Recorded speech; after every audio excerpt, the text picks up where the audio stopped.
কাতার visa কিভাবে check করবেন? তো কাতার ভিসা চেক করার জন্য এই যে লিঙ্কটি দেখতে পাচ্ছেন, এই লিঙ্কে প্রবেশ করবেন, ব্রাউজারে এই লিঙ্ক দিয়ে ওপেন করবেন। এই লিঙ্ক ওপেন করার পর আপনি এখানে দুটি অপশন পাবেন, একটা হচ্ছে পাসপোর্ট নাম্বার আর একটা হচ্ছে ভিসা নাম্বার। তো আপনি পাসপোর্ট নাম্বার, আমরা এখন চেক করবো পাসপোর্ট নাম্বার দিয়ে। তো আমি এখানে পাসপোর্ট নাম্বার দিলাম। এরপর এখান থেকে বাংলাদেশ চুজ করবেন কান্ট্রি হিসেবে। এরপর আপনি এখানে একটা ক্যাপচা কোড আছে, এই ক্যাপচা কোড দিবেন।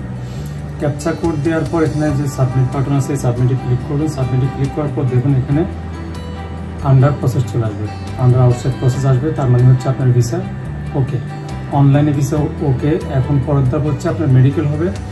এই মেডিকেলটা হচ্ছে কাতার থেকে আপনার জন্য স্লিপ পাঠাবে। এই স্লিপ আসার পর বাংলাদেশে আপনার কাতারের একটাই সেন্টার আছে, যেটাকে বলে কিউবিসি সেন্টার। সেটা হচ্ছে আপনার বাংলা মোটরে আপনার রূপায়ণ টাওয়ারে। তো সেখানে গিয়ে মেডিকেল দিবেন। মেডিকেলে ফিট হওয়ার পরে আপনি সেম প্রসেসে পাসপোর্ট নাম্বার দিয়ে আবার চেক করে দেখবেন। যদি ফিট হয়ে যান তাহলে আপনার ভিসাটা রেডি টু প্রিন্টে চলে আসবে। রেডি টু প্রিন্টে আসার পর আপনার আর কোনো কাজ নেই, শুধু হচ্ছে ট্রেনিং করবেন, তারপর ফিঙ্গার দিবেন, এরপর ম্যান পাওয়ার হবে, তারপর চলে যাবেন। তো কাতারের ভিসা প্রসেসিং খুবই সহজ, এখানে কোনো পুলিশ ক্লিয়ারেন্স লাগবে না, কিচ্ছু লাগবে না। তো আশা করি বুঝতে পেরেছেন কীভাবে কাতার ভিসা পাসপোর্ট নাম্বার দিয়ে চেক করা যায়।